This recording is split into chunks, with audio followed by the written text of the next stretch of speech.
Hello everyone, I'm RBT Pinay Christian Vlogger, and today I'm doing a Provincialis Guide with the bar exams review. So as you can safely surmise from my previous video, I passed the 2019 bar exams. Yay! To God be the glory and honor and praise. Today, I'll be sharing a bit of my bar exam experience with the hopes that it will help especially those from the province. For me, I'm from Aklan, so I had to fly in from Aklan to Manila for my bar exams review. And it might be a different case for you since the Supreme Court has decided that for the 2020 bar exams, Cebu City will be an additional venue. If you're asking me, for me, the biggest preparation that I had for the bar exam was a hard preparation because like a week before I flew to Manila, I attended a youth gathering where I was like spiritually revived and my purpose was made clear and the general direction of my life was kind of like recalibrated to so that before the bar exam, I would not be contending with the questions of why am I doing this, why am I here. Although I have to say, along the way, meron pa rin ganung mga questions talaga, especially when you're just under the pressure and just under just so much stress from all the review and sometimes from exhaustion. So that hard preparation just reminded me again why I was doing this, and it was all for the purpose of glorifying God. And I tell everyone here that I am a Pinay Christian vlogger, so in a way, I just want to share a little bit more about my faith. On June 2, 2019, I flew to Manila, got settled in my condo with my bar buddy Choki. He was also the one responsible for finding the condo. So I just immediately settled in after I got off the airport. I just took a grab and then went straight to the condo. So yun, wala akong hassle na paghahanap ng condo. And I really thank God for that bar buddy of mine.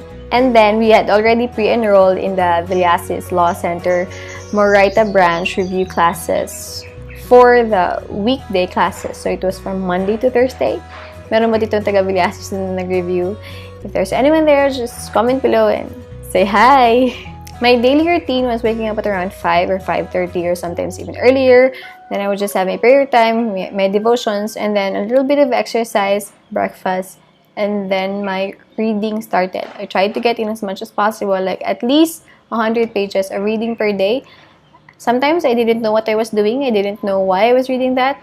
But the review center certainly helped with the structure of where would I be going with my review.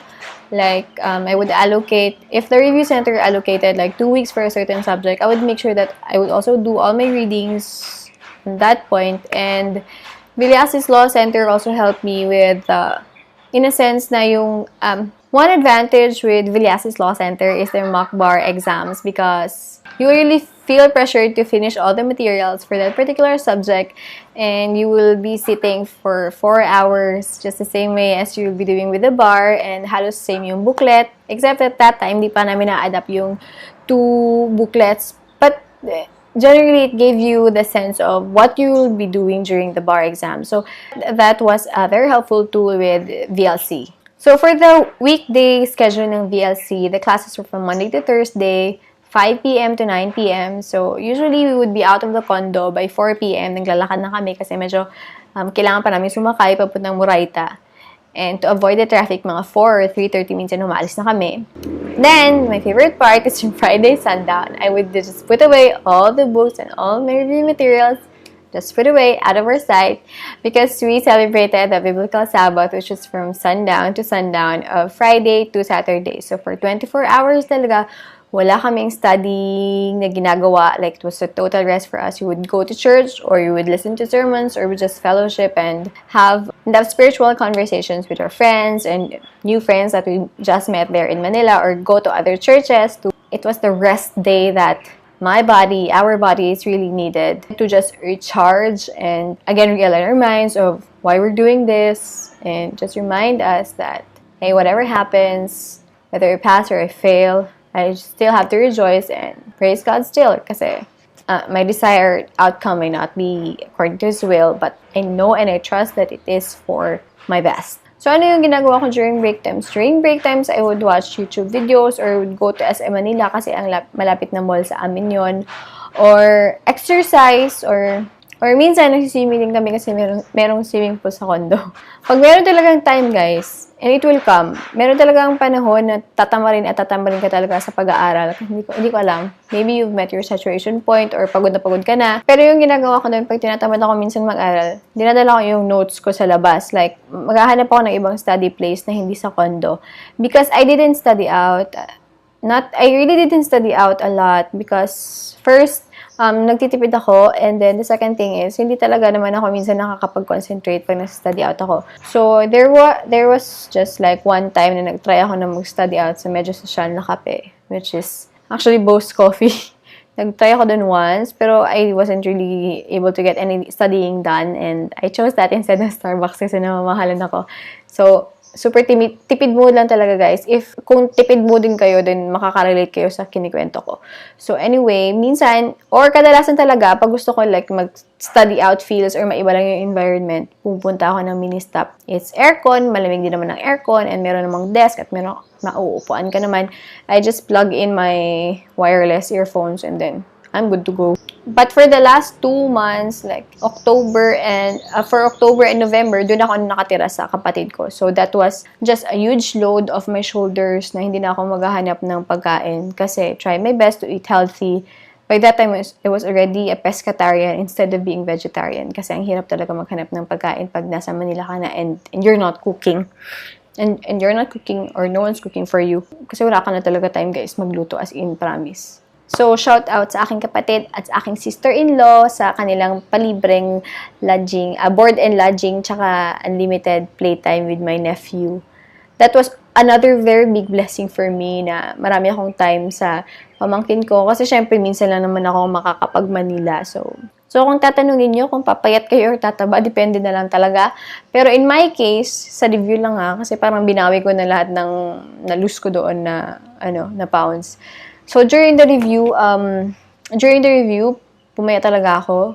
Lingid sa aking kaalaman that time, mga siguro 1 or 2 months before the bar exam, may sakit na pala ako. So, that was why pumaya talaga ako like 7 kilos. And it was undiagnosed. I didn't know that may sakit na pala ako until after. And if you see any changes in my face, actually, it's because of that sakit probably. So, guys, the probinsyana in me expected and experienced traffic. Grabe talaga yung traffic sa Manila, super. So, kung taga-probinsya ka, you have to like condition your mind na you will experience that. Paminsan-minsan, merong ding stress na ma-feel mo sa syempre, sa mga kasama ko sa condo kasi hindi lang naman kami dalawa ng bar buddy ko. Tinry talaga namin magtipid. So, meron kaming mga kasama sa condo na, especially mga students din sila. And iba yung priorities nila and siguro iba din yung time nila na nag-ooperate best. So, sometimes merong mga ganun. Naka-experience din syempre ng lindol, brownout. Nahimatay din ako once, guys, sa sobrang pain nung dysmenorrhea ko. And it was early morning and I was all alone in the CR and I actually fell unconscious. Meron ding start pala ng review, I think sa stress yun or something, sumakit yung ngipin ko and I had to have it. Pinalagyan ko siya ng jacket, crown? Ayun tawag doon, ng jacket. And that was an unexpected expense for me, which I think everyone should prepare for. Kasi may mga medical emergencies talaga na hindi natin ini-expect. There might be medical emergencies along the way, especially with all the stress our bodies will be undergoing. Pero, sabi ko nga, sa awa ng Diyos, kinaya naman lahat and nakapasa naman ako. As in, guys, I just really have to praise God and thank God for me passing the bar exams. Still can't believe it sometimes, but, yun, nangyari na nga siya. And if you want to see the references or the books that I used during the review, I will leave a link on the description box kasi niligay ko siya sa aking blog, yung mga libro na ginamit ko. And maybe it will be helpful for you. But as for me, it worked for me. It might be different for you. Or iba yung pacing natin or iba yung gusto nating mga libro. Just remember, guys, na importante talaga whether law ka or ibang subject or ibang course yung pinag-aaralan mo, importante talaga na you are comfortable with the review materials that you are using or that you will be using kasi more likely than not, you will have to reread that And if you're not comfortable from the start pa lang, just try to look for other materials. Baka dun ka mas komportable. The general rule naman sa mga books, no one book is complete, but you are not required to read every book out there on that subject kasi baka maubusan ka rin ng time for other subjects. And so, let me just share to you in the last part, yung possible expenses that you will be having when you're gonna be reviewing in Manila. This might be different for everyone, but this is like, for me, yung expenses ko. Just take note, guys. Nilagay ko dito yung food, but, yung last 2 months ko nga, sabi ko, doon ako nag-stay sa kapatid ko. So, medyo wala na akong gasto sa food. Pero, wala akong gasto sa food, pero nagbabayad pa rin ako doon sa condo kasi syempre, nakakontrata kami for 6 months na rent. During the bar exam weekends, doon pa rin ako nagsistay sa condo. So, ilalagay ko lang. Try, sobrang init, grabe. So, beshies, ilalagay ko lang dito yung expenses. Ching, ching, ching. Ayun, ching, ching, ching talaga. So, for my condo and utilities, it was 8,000 pesos per month. Condo was 6,250, and then we had to pay for the internet, for the electricity, and for water as well. And for the condo, homeowner dues. Pangalawa, food. Medyo tipid ako sa food. Pero hindi ko alam. I think minsan may mga time na nag-exceed naman ako dito. More or less 6,000 pesos per month or 1,500 per week. So that's equal to 30,000 pesos for the whole stay. And 36,000 for the 6-month duration. For miscellaneous, I just put here 20,000 kasi nga minsan meron kang kailangan bilhin na review material or books, or kagaya ko, I had to pay for my dental expenses. So, doon medyo namahalan ako. And then for the review, I put here 23,000 pesos. They will publish lower rates, guys, but there will some be extra expenses along the way. Like for us, pinapabayad kami sa exam booklets and we didn't know na meron ganun, or may mga special lectures minsan na you want to attend. So I enrolled in Dean Sarmiento's online coaching and it was for 3,000 pesos. So, hindi ko siya naubos i-answer, but it was helpful and I would recommend that you enroll there like a year before the bar exams, not during your review kasi baka that's just for me. Kasi you might not be able to answer din at sayang. So, yun. Try to enroll a year before the bar exams. And for the fare, nilagay ko lang dyan 1,000 pesos per month. That makes it 6,000 pesos. For a total of 133,000 pesos. So, sa miscellaneous, siguro pwede na rin ilagay dyan yung mga supplies nyo for the review, yung papel, yung ballpen, yung highlighters nyo, etc. Yung mga pa-photocopy. And hindi included dito yung expenses for applying for the bar sa Supreme Court. So, that's a different expense. Sa akin, if I'm not mistaken, it was 3,750 with with a mailing fee of 500 pesos or more. So if you add that, that's like 5,000 pesos. So that's a total of 138,000 pesos. Okay, beshies, it's an expensive undertaking and it's something that you really have to resolve to do your best para whether or not you pass or whether or not you pass or you fail, nasasabi mo sa sarili mo na you did your absolute best and you just left it all to God, whatever the result may be.